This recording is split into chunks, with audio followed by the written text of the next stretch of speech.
Youngstown's a blue-collar town, very similar to Pittsburgh, obviously a lot smaller. Lived on Fifth Avenue in Youngstown, Ohio. It was a tough city, but again, another place that really developed, who I was and what I grew up to be. You didn't realize it until maybe you left Youngstown, really what it meant to you.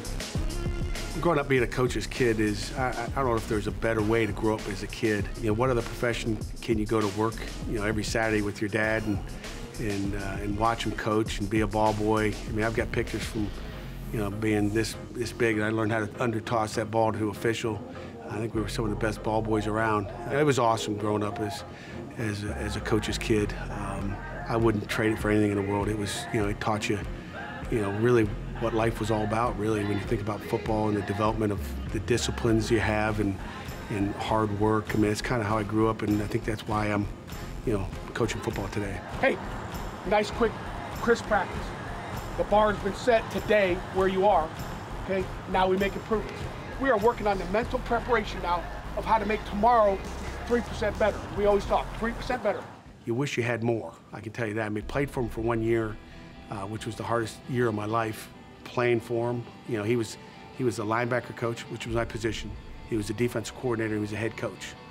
It was not easy, and I would do it all over again, but it was an unbelievable year of coaching and, I'd say tough love, because there was times on a Sunday where I'd get my tail ripped for whatever. The other linebacker did just as bad as I was, but he didn't get ripped like his son did. It made me better, made me tougher, and it got me where I am today. We're doing the little things correct. Disciplined football teams do. That's who we are. Fundamentals, do the little things well, okay? And pay attention to the details, okay? Still believe if the kids know you care about them. I mean, Lee Tressel had a quote a long time ago that's always stuck with me. They don't care how much you know until they know how much you care. And to me, that's a big thing. So I think you can coach kids hard if they know you love them. They want to be taught. And if you're doing it in the right way, and even if you rip them and you pick them up afterwards, I think that's the key is what you do after, the toughness part of it. There's got to be the love, and it can't be, hey, I call it tough love, but it's tough, tough, tough, tough, tough, tough, tough, a little love. It's got to be tough love, tough love, tough love, all along the way. I'm so proud of you guys for what you did. It ain't easy to come back, okay? But you guys stuck together, unbelievable job, okay? But we got more work to do. We still, in the second half, try to shoot ourselves in the foot, correct? Yeah. I mean, I don't care, penalties, got too many penalties a minute. So still a lot of work to do, guys. We get 3% better every day, we're gonna be okay, We're gonna be okay, so. Every day,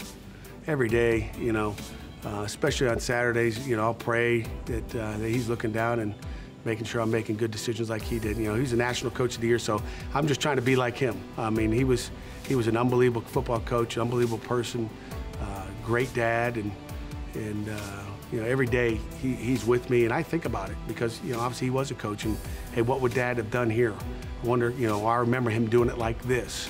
I think those are things that that stick with you throughout your life. Okay, how was our discipline today? It's like that. That's Pitt football, guys. That's how we play. That's how you win. By doing the little things right, guys. By doing the little things.